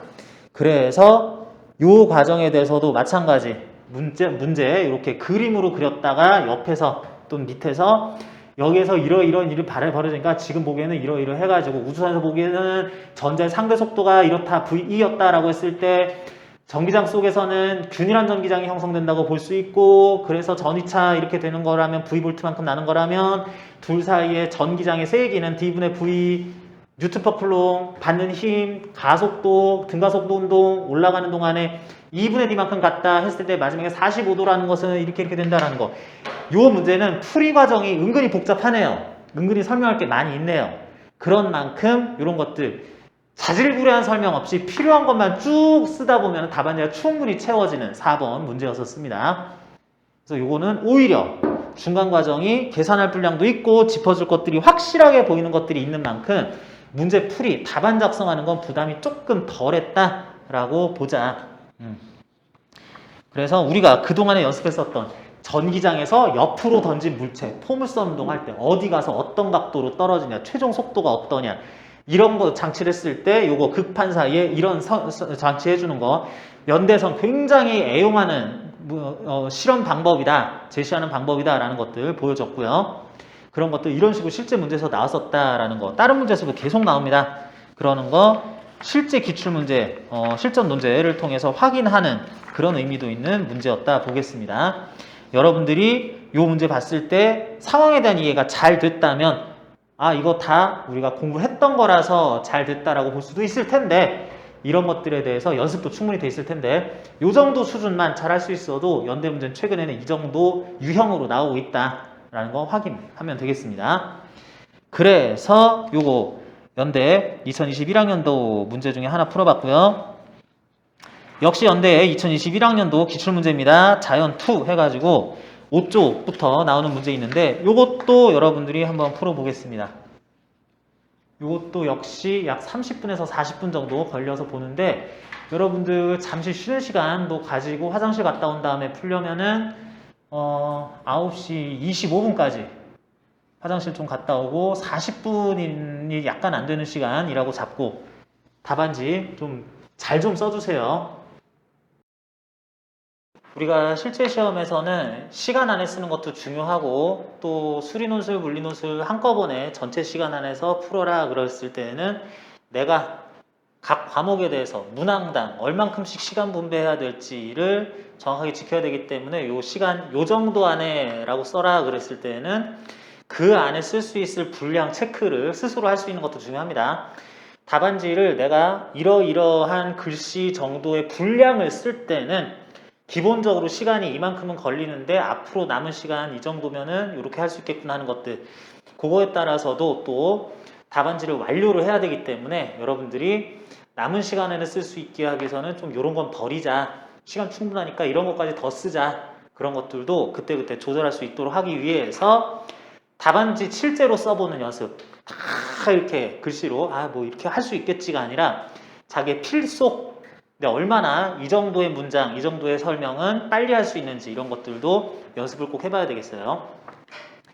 그래서 여러분들 한 30분 정도 안에 쓸 수 있는 분량으로 한번 답안지 작성한 다음에 이 정도겠다라는 거 계속 체크를 하는 거고, 경우에 따라서 시간이 약간 더 여유가 있다 그러면은 좀 뺄까 그랬던 내용 중에서도 이런 것들도 상세하게 써주고, 그런 것들 분량 조절하는 거 각자 또 알고 있으면 좋겠고, 잔소리긴 한데 실제로 이게 연습이 안 돼 있으면은 시험장에서, 진짜 시험장에서 얼마까지 쓸 수 있는지 가늠이 안 되기 때문에 쓰다가 말고 저 잠깐만요 막 이러면서 쓰고 있고 이런 경우들도 많이 생깁니다. 그래서 그런 것들 여러분 우리 모의 연습이고 뭐 이렇다고 해가지고 답안지 대충 쓰고 글씨 날려서 쓰고 그러지 마시고요. 글씨 정자로 쓸 때 하고 또 속도 차이 나니까 그런 것까지 고려하는 연습 요 기회에 한다고 생각하시면 되겠습니다. 여러분들 요 문제 보면은 앞에서 또 풀어보고 설명 들어본 거하고 내용이 그렇게 차이가 많이 안 난다는 거 알 수 있겠어요.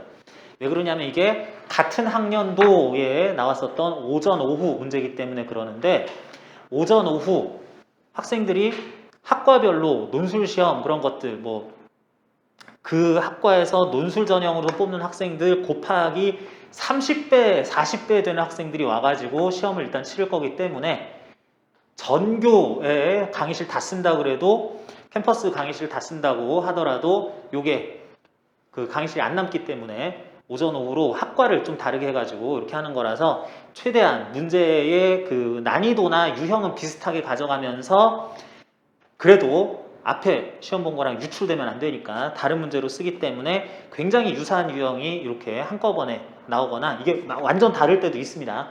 그렇기도 한다 생각하면 되겠고 문제들 봐서 알겠지만 문제가 그렇게 어렵지 않죠. 이거는 동의했으면 좋겠는데 우리 그동안에 같이 공부했었고 내용 점검한 거 여러분 기본 수준 고려했을 때 문제들이 드론이 나오고 프로펠러가 고장 나고 뭐 어쩌고저쩌고 드론에서 뭐를 쏘고 뭐 할 뿐인 거지 그 상황을 우리가 알고 있는 문제 상황으로 모델화를 한다면 요러요러하란 뜻이구나 뭐 그거는 수능에서도 보던 문제네 하는 것들 많이 볼 수 있을 겁니다. 그런 문제들이 최근에 연대에서는 최근 2, 3년 동안에는 나오고 있기 때문에 그 전에 6년 전, 8년 전, 10년 전에 악명 높았던 연대 문제보다는 지금 문제 수준들이 되게 할만해요. 다만 여기서도 나오는 것처럼 뭐 예를 들면 거의 뭐 여기에서는 여러분들이 물리 원 수준에서 풀 수 있는 내용도 많이 있는데 예를 들면 원운동 할 때 반지름이라든지 요 해당 문제에서는 또는 그 프로펠러가 고장 나가지고 그 다음 운동할 때 이제 포물선 운동할 텐데 포물선 운동에 대해서 설명하는 거 이런 것들이 이제 물리 2 내용이 가미가 됐다라고 생각하면 되겠다는 거죠. 자, 그래서 요것도 역시 밑에 제시문 상황 자체가 문제 상황에 그대로 그 상황적으로 이러이러한다라고 하는 거 배경 지식뿐만 아니라 다 나와 있는 상황이고 밑에 이러이러한 값이 필요할 때는 요 값이 이렇게 된다. 니네 안 외웠지? 이거야. 계산해라. 그러면서 마지막 계산 실수까지도 정확하게 하지 않으면서 정확하게 답 복구할 수 있는 거 끝까지 주의를 요하는 뭐 그런 문제라고 하겠습니다. 연대 아주 전형적인 모형이에요. 실제 연대 문제기도 하고. 그래서 1번부터 그래도 살펴보면은 드론에 장착된 이중 슬릿이 간격이 1.5mm고 앞에서 봤었던 그 이중 슬릿 실험에서 나왔었던 것에 비하면 이중 슬릿 간의 간격이 굉장히 넓은 편이죠. 1.5mm 굉장히 좁긴 하지만 앞에서는 마이크로미터 단위 썼었는데 그랬는데 그런 데서 뭘 쏘긴 쏘는데 드론이라는 게 있고요. 프로펠러 뭐 구조 뭐 있을 때 여기에 어떤 레이저 발생 장치 같은 게 있어가지고 요게 달고 다니는 이중 슬릿이 있어가지고 이걸 쏘면 여기서 뭐 가다가 여기 통과하고 여기 통과한 다음에 여기서 회절돼가지고 퍼지고 퍼져가지고 스크린 역할을 할 저기 땅바닥에 놓여있는 저 스크린 상에 각 두 지점 D미터만큼 떨어진 두 슬릿에서 나간 각각의 파동, 빛이 여기서 밝고 어둡고 밝고 어둡고 한 무늬들을 만들 것이다.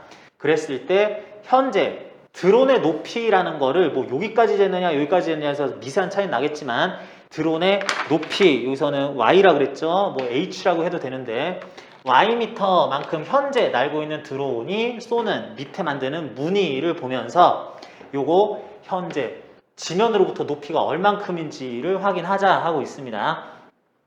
어떤 물체의 현재 위치를 판단하는 데 있어서 뭐 초음파를 쓰냐 빛을 쓰냐 간섭무늬를 쓰냐 갔다 오는데 걸리는 시간을 사용하냐 여러 가지 방법 중에 굳이 이렇게 한다고 그랬는데 뒤에 문제들하고 좀 일관성 있게 드론을 이용을 할 건데 드론이 이런 짓도 하는데 라는 걸로 묶여서 그렇지 딱 하고 보니까 그냥 이중 슬릿 실험이네.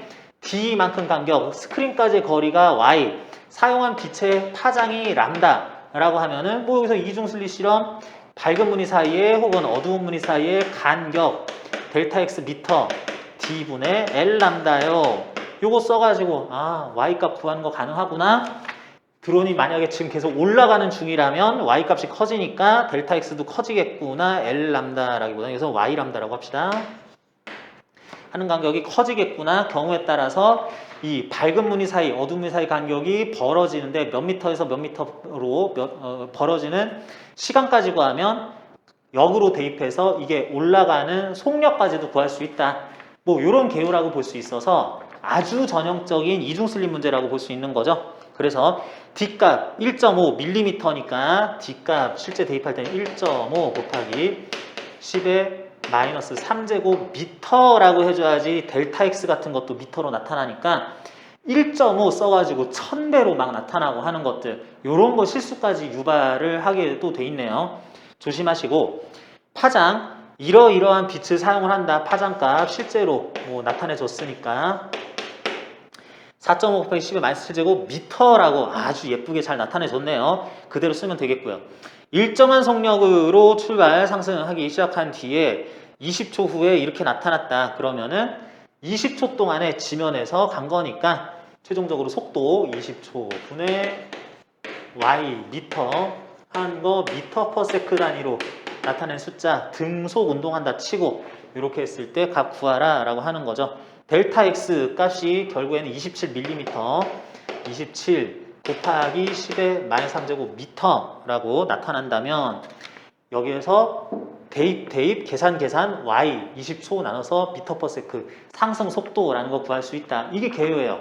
그래서 자꾸 연대 문제 특징이에요. 1, 2, 3, 4번 문제를 이렇게 통일적으로 어떤 연관성이 이렇게 묶여있게 만들려다 보니까 드론이 뭐 이런 얘기 하면서 쓰고 있을 뿐인 거지 이렇게 풀이하는 거는 이제 내가 계산까지 내가 다 할 필요는 없으니까요. 여러분들 이제 정답 다 확인하시면 되는 건데 이게 다죠. 이게 개요의 다예요. 그러면 이렇게 돼 있을 때에는 문제가 풀어보니까 쉬워. 이 정도로 나타낼 것들인데 그러면 나는 답안지에다가는 무엇을 설명하면서 써야 될까라는 거 요거를 또 고민해야 되는데 자 이런 내용으로 나왔을 때 답안지에다 쓸 내용은 요게 드론이 뭐 공기가 어떠고 프로펠러가 어떻게 도니까 이러이러 했을 때 라는 것들 생각할 수 있을 텐데 여기에서는 전체적인 상황을 모형화할 필요가 있다. 난 이거를 이렇게 구성하고 있다라는 것들 순서대로 따라한다면 이런 식으로 하는 거 가능할 것 같습니다. 드론은 등속 직선 운동을 연지 윗방향으로 20초 동안 하므로 y는 등속 직선 운동 속도를 v라 그러면 v 곱하기 20m이다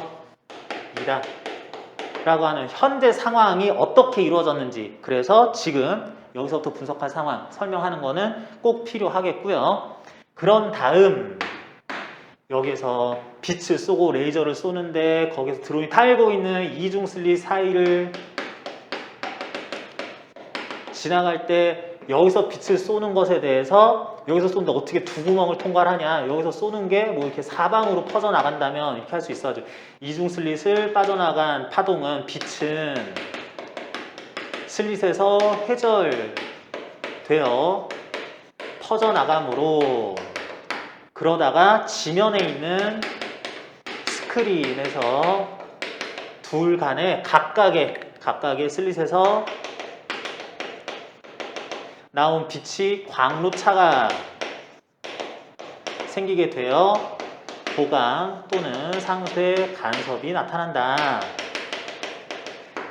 요 말을 조금 자세히 쓰지 않으면은 이 문제는 답안지에다 쓸 말이 하나도 없어요. 그냥 이거 이중슬릿 실험인데요, D인데요, 뭐 이러 할 때 이렇게 되는데요, 대입 정답 끝 했더니 답안지 뭐 3줄 4줄 안에 다 끝나버려서 할 말이 없어요. 물론 나머지 문제도 있으니까 요 문제에서는 이 정도 써준다, 뭐 적절하다 하고 판단을 할 수도 있습니다. 그런데 문제에서 10점이나 100점이 돼 있는데 뭐 10점이든 15점이든 보통의 경우에 한 문제에서 채점표에 나와 있는 배점은 약 5가지 정도로 항상 일정합니다. 이런 걸 썼냐, 이런 걸 안 썼냐, 이런 거 틀렸냐, 요거 확인하고자 하는 내용이 한 5가지 포인트 정도가 있는데 내가 답안지를 여러분들 계속 답안지 자체를 쓰면서 문제풀이도 하고 답안 작성 중인 것처럼 하면서 실제 연산도 덧셈, 뺄셈, 이항 이런 것도 다 하고 있고 답안지의 연습장화 하면은 그건 좀 곤란하고 식이 이렇게 됐는데 는 얼마 하고 그냥 답만 딱 나와서 중간에 뭐 상쇄되는 거 뭐 이항하고 그래가지고 대입한 거 다 보여주는 거 계속 얘기합니다. 물리논술에서는 그런 상세한 단순 계산 과정은 채점 대상이 아예 아니다. 이 학생은 5가지 중에 사칙연산을 잘 하느냐, 통분을 잘 하느냐, 약분을 잘 하느냐 아예 안 봐요. 그런 거는 물리논술에서 채점 대상이 될 이유가 전혀 없기 때문에 그런 걸로 채우지 말고 간단한 계산은 연습장에다 한다든지 하다가 보니까 연습장에다가 요런 것에 대한 거 써야지 그랬는데 뭐 3개밖에 포인트가 안 나와. 그러면 어떤 것에 대해서 조금 더 자세하게 조금 더 추가해 줄 필요가 있겠네라는 거 아직도 좀 불만스러운데 뭐 1개 정도 뭐에 대한 얘기를 상세하게 했을까라는 것들 개요 잡는 단계에서 포인트가 너무 그 전체적인 취지 드러나는 게 주제들이 너무 없는지 그러면 이런 거를 더 보강해서 써야 되겠다 하는 것들 그런 판단도 할 수 있어야지 되겠습니다. 쉬우니까 짧게 쓰고 끝나야지 라 그러면은 이것도 10점짜리인데 10점을 도대체 어디에다가 배점을 둘 것인가 여기 뭐 정답만 맞히면 7점 막 줄 거냐 그러진 않을 거기 때문에 하다 보니 이렇게 말이 짧네 뭐 이거 뭐 좀 더 써야 되겠는데 하는 판단도 해야지 되는데 여기서는 이중실리 실험에서 이렇게 되는 거 요게 뭐 위치마다 광로차가 이런 식으로 나타나게 된다라는 거 요런 포인트 하나 잡아주는 게 요 문제에서 같이 검토하는 취지라고 하겠어요. 그래서 뭐 정답까지 가는 과정은 문제풀이가 그렇게 어렵지 않으니까 요 정도 하겠고요. 2번 이번에는 문제 나의 상황이라고 해가지고 파장 람다 값이 4.94제곱인 그런 빛을 내기는 할 건데 이런 것을 빛을 금속판에다가 쏘기는 할 텐데 금속판의 이람수가 2.0 일렉트론 볼트다 라고 했다면 2.0 곱하기 1.6 곱하기 10의 마이너스 19제곱 줄인 이람수를 가지는 금속판에 대해서 방출된 광전자의 운동에너지 최대값 E 맥시멈을 구하여라 한 다음에 자 그런 광전자 잠깐만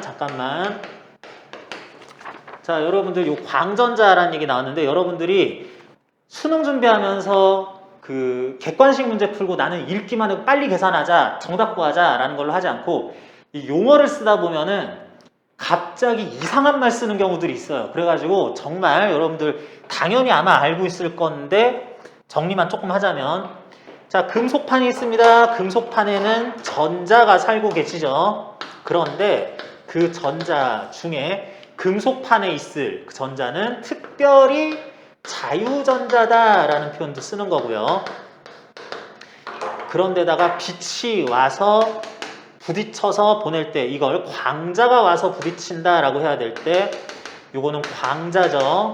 광량자라고 해도 맞는 말이고요. 이건 맞춤법인데 광양자라는 말도 쓰죠. 광량자, 광양자 뭐 2개 다 써도 뭐 책마다 다 허용하는 것 같습니다. 그래서 광자가 적당한 에너지 하F 람다분의 하C만큼의 에너지를 가지고 와서 부딪힌다. 자유전자에 광량자가 부딪힌다. 광자가 전자와 충돌한다. 뭐 다 맞는 말이고요.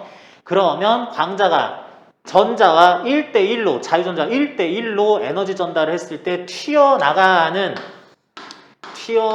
속도가 V 또는 최대 속도는 V 맥시멈이라고 했을 때 요 전자를 가리켜서 우리는 그냥 금속판에서 분리돼서 날아가는 전자라고 해도 되고 또는 광자와 결합한 전자라는 뜻에서 광전자라는 용어도 쓰죠.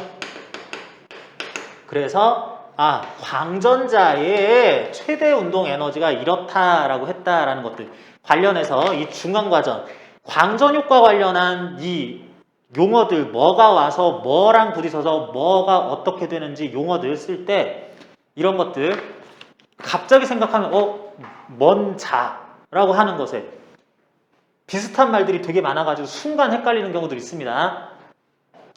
학생들 막 광전자가 날아와가지고 광량자가 날아간다 뭐 이렇게 얘기하는 경우들도 있어요. 그러니까 여러분들이 말로 하거나 설명을 하거나 이래 버릇하질 않아가지고 용어 선택을 할 때 엉뚱한 용어 쓰는 경우들이 제법 있어서 하는 말입니다. 참고하시고요.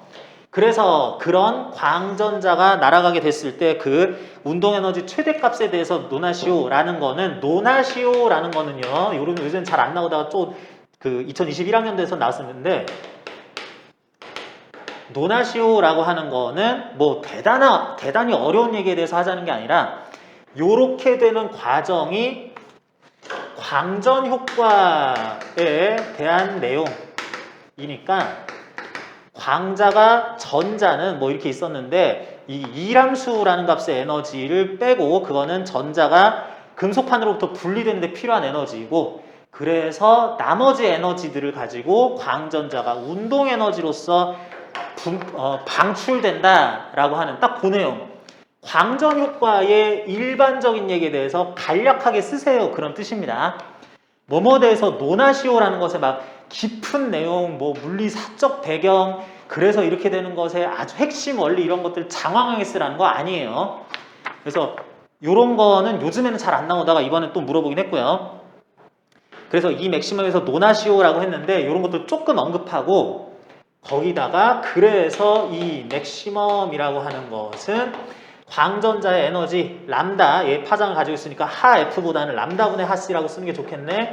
람다분의 하 C 빼기 이람수만큼 한 것이다 라는 요 식을 간단한 광전 효과 설명과 함께 그냥 두 줄 넘어가면 안 됩니다. 간단하게 쓴 다음에 논하시오라고 했지만 이 식으로 최종적으로 표현해 주세요. 이 맥시멈은, 이 맥스는 람다분의 하 C 빼기 W예요. 요 식 언급해라 라는 뜻입니다. 그렇게 하고, 이런 운동 에너지를 가지는 전자가 몇 뉴턴의 힘을 받아서 등속 원운동하는 경우에 원궤도 반지름에 대해서 논하시고 그랬는데, 요거는 특별히 어떤 실험 장치를 꾸며놓지 않고 막 그냥 그런 게 있다 치고, 이렇게 해서 방출된 광전자가 굳이 그럴 것도 아니라 그런 동등한 에너지를 가지는 전자가 있다 치고 이게 원운동을 한데, 그냥 뭐 왜 원운동하는지는 모르겠습니다. 전자에다가 줄을 달고 있는지 여기에다가 자기장 걸어서 로렌츠 힘을 이용해서 하는지는 잘 모르겠는데, 로렌츠 힘에 관한 내용은 지금 교과 과정에서 빠졌으니까 알 필요 없고요. 뭐 잘해서 이런 에너지를 가지는, 그래서 속도가 적당한 전자가 있을 때 이게 적당한 반지름 Rm에 대한 등속 원운동 중이었다라고 하자면은 반드시 물체는 R자 힘으로써 구심력을 받아야 되는데, 구심력 크기를 FC라고 한다면 센트럴 포스라서 FC라고 쓰죠. 요거 한번 구해보세요. 요거 주어졌을 때 R미터, M이라고 썼네. R미터 구해보세요 라고 하는 거라서 굉장히 쓰다가 갑자기 중간에 이렇게 뚝 떨어진 느낌이 나긴 하는데, 이러해서 이런 일이 벌어졌다면 물체는 받고 있는 R자 힘이 이런 용어 써주면 간편하면서도 되게 모든 게 다 들어있죠. 이러할 때 물체는 받고 있는 R자 힘이 구심력 조건을 만족시켜야 한다, 해야 한다 라고 그냥 써버린 다음에, 그러면 지금 구심력 조건이라는 것은 받고 있는 R자 힘 자체가 3 곱하기 10의 마이너스 18승 뉴턴이 M R분의 요거 돌고 있는 그 원궤도의 반지름을 R이라고 한다면, 이런 것들 문제에서 써주지 않은 문자는 다 정의하고 넘어가야 됩니다.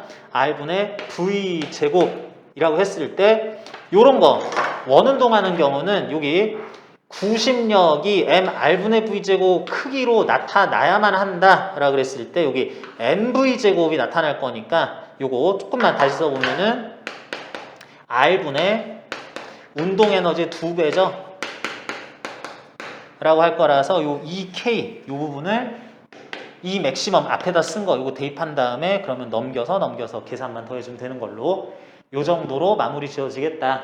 그래서 여기서는 크게 논점이 광전 효과와 등속 원동 두 가지로 크게 나뉘는데, 그러다 보니까 이거는 이번 문제는 필요한 내용들 물어보는 거 쓰세요. 상황 이렇게 돼, 이함수 이렇다면은 광전 효과 이런 건데 그래서 이 논하시오 이 맥시멈은 이거야 라고 써주고, 그래서 그런 에너지를 가질 대입해서 써준 다음에 그런 에너지를 가질 전자가 원운동을 한다면 하면서 얘는 구심력 조건을 만족시켜야지 되니까 그 힘이 이랬을 때는 요래 해가지고 앞에 거리가 이렇게 되는 거 쓰다 보면은 이거는 어느 정도의 포인트라고 할 배점 요소들을 5가지는 뭐 자연스럽게 건드리게 돼 있어요. 그래서 그 정도까지 물어보는 거 대답만 하다 보니까 외길수 순으로 딱 쓰다 보니까 이 정도면 됐네 싶으면은 간단하게 그 정도가 더 고민하지 말고 그냥 넘어가는 겁니다. 요거는 그래서 시키는 것만 대답하다 보면 정답, 뭐 해서 설명할 부분 이런 것들 다 해결되는 그런 문제였다 하겠고요. 3번 드론을 자원 탐사를 하느라고 이렇게 쓰고 있을 텐데 어쩌고 저쩌고 하면서 앞에서는 드론의 밑에 달려있는 이중 슬릿의 모양을 보여줬다면 이번에는 드론을 위에서 내려다 보니까 드론 안에 어떤 폐회로가 들어있었더라. 폐회로가 내부 저항이 있긴 한데 그 저항은 모두 여기에만 R옴이 몰려있다라고 생각을 한다면 어떤 자원이 있는 곳은 이러저러 해가지고 자기장이 있는 영역을 지나가게 될 상황이다 라고 하면서 굉장히 억지스럽죠. 아니 이거를 또 저렇게 또 얘기하네 싶은데 전체적인 문제의 통일감을 주기 위해서 이런 거 쓴다는 겁니다. 그래서 자기장 영역 뭐 L미터라고 할 텐데 여기에서 나오는 방향으로 지금 그려져 있는 게 이제 땅바닥을 내려다본 거다 생각할 수 있는데, 땅바닥에서 나오는 방향으로 적절하게 P테슬라 자기장이 형성이 돼 있다면은 이게 쭉 들어가고 있을 때 이러저러 해가지고 유도 기전력이 얼마가 나올 거니까 유도 기전력 V 볼트가 요 드론 내에 있는 회로에 걸린다라 그러면은 그래서 여기서 흐를 전류는 옴의 법칙에 의해 R분의 V 암페어만큼이 흐를 것이다. 특히 요거 들어가는 과정에서 내부를 통과한 자기장이 위쪽으로 점점 많아지는 중에는 그거 방해하기 위한 시계 방향 전류 또는 여기서 빠져나갈 때는 반시계 방향 전류가 이렇게 흐를 거다라고 하는 것들, 이미 여러분들이 이것보다도 훨씬 까다로운 계산할 분량 많은 수능 보기 위해서 공부하던 그 문제들 이런 식으로 나는 이것에 대해서 이렇게 이해했으니까 이렇게 바꿔서 설명하면 정답 이거예요 라는 거 차분하게 써주시기만 하면 되겠습니다. 그래서 이런 기전력이 발생해서 전류가 이렇게 흐르는데 특히 3번 같은 경우는 제시문의 그림 3 관련해서 동서남북 방위 표시가 잘 돼 있고 실제로 서쪽 끝에서 말이 좀 어렵죠. 요 자기장 영역 동쪽 서쪽 자기장 영역 서쪽 끝에서 서쪽으로 요만큼 라지 D미터만큼 이렇게 떨어졌다라는 것들, 이런 거 이제는 지면 나란한 방향, 위, 아래, 좌우 방향이라고 하지 말고 이런 거 표현할 때는 방향성에 대해서는 동서남북으로 설명해 달라는 거. 문제에 따라서 이런 것들도 세세한 부분이기는 한데 그 채점자들이 가지고 있을 정답표가 이런 문제 취지의 이런 방향 표시법을 그대로 따를 거기 때문에 채점자 심기 건드리지 말라고. 채점자가 이렇게 방향 표시를 하는데 나는 오른쪽으로 막 위로 아래로 이런 말 써주면 오히려 더 헷갈리니까 플러스 X 방향에 대해서 이런 말 쓰지 말고요. 아 동쪽으로 어떻게 저렇게 뭐 해주고 써주는 게 좋겠다.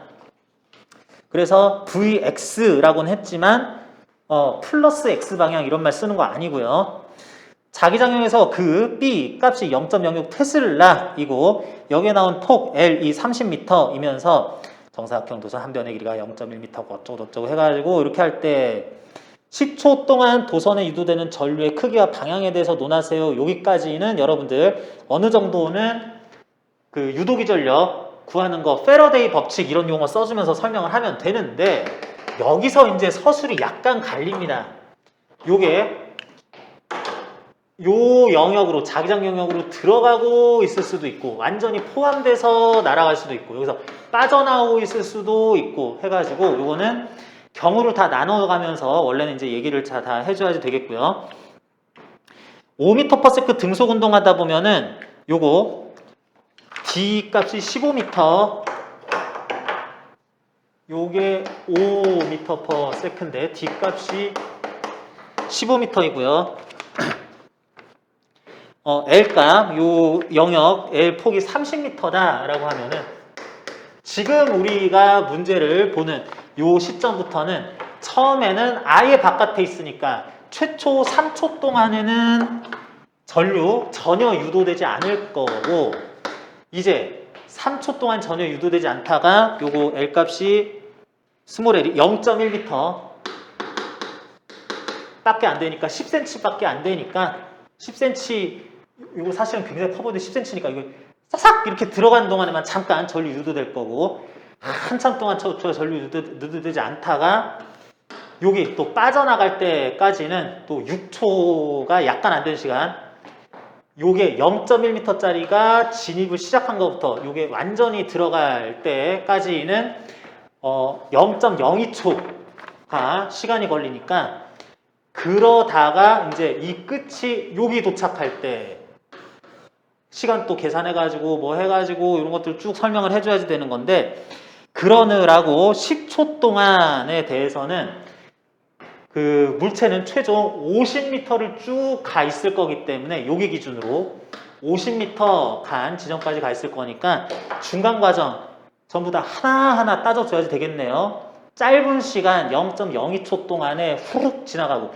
아무 일 없이 지나가다가 0.02초 동안 반대 방향 절로 후룩 생기고 뭐 이러는 것들 그런 것들 그래프로 표현하든 설명으로 쭉 얘기하다 보면 이거는 논점이 되게 그냥 말하다 보면 다 나옵니다. 그래서 이렇게 해주면 되겠고 그리고 요거를 패러데이 법칙 쓸 때에도 여기 들어갈 때 자속 변화가 어쩌게 저쩌게 되고 파이는 BS인데 B 값이 일정하니까 그러는 동안에 있어서는 요 동안에 있어서는 델타 파이 그 자속 변화 값은 얼만큼의 시간 동안에 델타 파이 값은 그 시간 동안에 B 델타 S B 값이 요게 일정한 여기서의 자기장이니까 이쪽에 포함되어 있는 면적의 변화가 델타 S만큼이다 라 그러면 이런 식으로 쓸 수 있다로 유도해서 쓸 수도 있는 반면에 일반적으로 이런 경우에 유도 기전력 어떻게 나타나죠? 이렇게 전형적으로 자기장 영역에 지금 걸쳐서 통과하는 동안에 요 폐회로의 유도 기전력 크기 어떻게 나타나요? 요게 디귿자 도선하고 똑같은 유도 기전력 BLV 볼트가 걸리죠. 그래서 여기 자기장의 색이 0.06 테슬라라 그랬나? B 곱하기 L 요 진입하고 있는 것에 뭐 이쪽 저쪽 이런 거 신경 쓰지 말고 요 변의 길이 10cm 0.1m 곱하기 5m/s 해가지고 이거 쓴 게 BLV 볼트라고 쓴 거랑 똑같은 값이기 때문에 BLV 볼트로 일반적으로 나타난다 한 다음에 그래서 몇 볼트 유도가 0.02초 동안에 돼서 전류 요거는 시계 방향으로 몇 암페어 다 써주고 그리고 전류가 흐르지 않다가 몇 초 후부터는 이렇게 된다 이런 것들 꼬박꼬박 다 써주면 되겠습니다. 자, 그래서 3번 문제는 이 정도로 생각을 할 수 있겠고요. 4번에서 질량이 MD 드론이니까 질량도 MD라고 쓴 건데 이제 또 드론에 대해서 자기장 영역도 그냥 대충 넘어가고 뭐 빛 쏘고 이중슬립 통과시키는 거 그냥 대충 넘어가고 이제 옆에서 봤을 때 어떤 드론이니까 좀 이렇게 그려줄까? 드론이 얘한테서 도는 프로펠러가 위로 이렇게만 돼 있어가지고 요게 위쪽으로 돼서 잘 들어와서 아래로 바람을 내뿜어서 프로펠러의 작동 결과 양력을 적당히 받았더니 그래서 받는 힘이 뭐 이렇게 돼가지고 받는 힘이 드론이 받는 드론 질량에 대한 중력 해가지고 MDG와 같은 크기라서 상하 운동은 없이 그래도 등속 운동 오른쪽으로는 속도를 가지고 있었다 라고 칠 건데 그렇게 잘 가다가 그런 프로펠러, 동등한 역할을 하는 프로펠러 6개 중에 2개가 이게 마주보지 않으면 또 덜컹덜컹 거리니까 마주본다라는 표현도 썼는데 2개가 망가졌다면, 작동을 멈췄다면 그러면 어떻게 되는 거야? 요러던 힘 중에 F가 3분의 2F로 줄어드는 거죠. 그런데 F가 요게 이제 수평 운동을 잘 하고 있었다라 그러면은 중력하고 같은 크기의 양력을 만들어내고 있었을 거니까 mg랑 mdg랑 같았다가 3분의 2 mdg로 돼가지고 알짜 힘이 이제 중력을 포함한 알짜 힘이 3분의 1 mdg가 되면 가속도는 3분의 1 g로 아랫방향 가속도가 생길 거다. 지면 방향, 연직 아랫방향 가속도를 가지게 될 거다 라고 해서 mdg가 3kg이니까 h 원래 60m 있었는데 오른쪽으로 우동하던 요 속도 vx 역시 이번에도 5m/s 썼는데 그렇던 애가 30m 지점이죠. 알짜임이 이렇게 됐어. 그럼 어떻게 돼? 옆으로 던진 물체처럼 아래쪽으로만 가속도를 가지니까 포물선 운동 쭉 하겠다. 그런데 그 가속도가 3분의 1g라고 나타나야 된다면 지면에 도달할 때까지의 이 수평 도달 거리 구하여라 라고 하는 거라서 이게 원래 이렇게 해서 오른쪽으로만 운동한다는 것은 상하 방향에 대해서는 운동이 없었다라는 뜻이므로 가속도도 0이니까 6개 프로펠러에 의한 양력은 중력과 같은 크기였는데 그 중에 2개가 망가지면 양력이 3분의 2로 바뀌니까 알짜 힘이 3분의 1 mdg로 바뀌게 된다. 그러면 최초 속도 요거는 공기저항 등을 무시할 때 공기저항 그런 것까지는 무시한다 치면은 알짜 힘이 아랫방향이니까 포물선 운동 하는데 따라서 30m만큼 30m 맞나? 60m죠? 조금 이상하더라. 60m만큼 낙하하는 동안에 포물선 운동 분석하면 요래 해가지고 수평 도달 거리는 따라서 얼마 미터 나온다라고 하는 거. 이것도 상황이 지금 드론이라는 용어를 쓰고 프로펠러가 뭐 고장 나니 멈추니 뭐 이런 것들 때문에 그것이 어떤 영향을 미칠지 힘 관계 이런 거 쓰다 보면은 제법 세세한 논점으로는 5, 6단계의 논점을 다 쓸 수 있습니다. 여러분들이 항상 답안지 쓸 때에는 전체적인 상황이 연대 문제에서는 막 모델랑 공을 던졌는데 부피와 질량을 무시할 수 있는 공이 어쩌고 저쩌고 뭐 이렇게 하지 않고 드론이 뭐 어쩌고 저쩌고 할 거니까 그에 대해서는 이렇게 이거를 물리적으로 해석하기 좋게 단순화했을 때는 이런 뜻이라고 할 수 있다. 그러니까 이런 영향 받으면은 요래요래한 거 법칙 적용해가지고 정답 이렇게 식 써서 전개하면 구할 수 있다라는 거 쓰는 과정에서 여기에서 뭔가 큰 덩어리에 논점이라고 할 수 있을 또는 배점이 들어갈 만한 사항들이 5개는 기본적으로 넘느냐 그렇다면 쭉 써주고 아무래도 모자란다 싶으면 몇 개 좀 이런 거에 대해서 원리적인 것부터 설명을 추가적으로 아니면 하나하나 중간 단계를 더 상세하게 써야 되겠다라는 것들 개별 판단해서 써주면 된다는 얘기입니다. 최근에 연대 문제가 그렇게 어렵게는 나오지 않고 있기 때문에 어느 정도 물리2 핵심 내용들 조금 더 가미해서 아까 전에 등속 원운동 같은 거죠. 아니면 포물선 운동이라든지 이런 것들 연습만 돼 있으면은 문제 푸는 게 상당히 까다롭지 않은 정도 수준으로 나와요. 그렇다 보니까 내용을 충분히 잘 알고 있는 친구들, 답을 구하기 쉬운 친구들의 수준이라면은 답안 작성 요령, 그래서 이런 식으로 서술을 하고 논점이 충분한가, 어느 정도 수준으로 분량 분배를 해야지 되는가, 시간 안배를 또 이렇게 해서 써야 된다는 거, 실전 연습하는 게 훨씬 더 중요해졌다라고도 하겠습니다. 그래서 여러분들 요거 실전 문제 진짜 연대 기출문제 가지고 연습을 해봤는데 실전 문제 2, 뭐 오후 자연 2라고 나온 문제도 요 정도로 얘기를 할 수 있을 거고요. 논제 3으로 오늘 자료에서 나타낸 요게 고려대학교 옛날 문제입니다. 그런데 이게 요 문제들하고 오히려 최근 연대 기출문제하고 내용도 비슷하고 수준도 얼추 비슷하다고 할 수 있을 문제들이라서 굉장히 유사 문제라서 이것도 한번 풀어봐라 한 뜻에서 실어놨으니까 여러분 이것도 검토해 보시고요. 오늘은 요 정도까지 해가지고 실제 연대 기출문제의 수준과 그것들의 답안지에서 서술할 때는 어떤 것들을 신경 써야 되는지 시간 안에 답안 써보는 연습으로 한번 시간을 구성을 해봤습니다. 요런 거 정도 문제가 실제로 나오는구나 라는 거 느꼈으면 되는 거고, 그러면 답안지를 썼을 때 내가 평가하기에는 요런 부분이 부족했다 싶으면은 다시 써오는 거, 이거 여러분들 숙제로 좀 맡기도록 하겠습니다. 자, 오늘 수업 여기까지 하겠고요. 내용상 여러분들 오늘 그 수업 들었던 거나 문제풀이 과정에서 쓰기에 대해서 관련한 질문사항 있는 친구들은 조금만 더 개별 질문 하시고, 없는 사람은 오늘 여기서 마치겠습니다. 수고하셨습니다.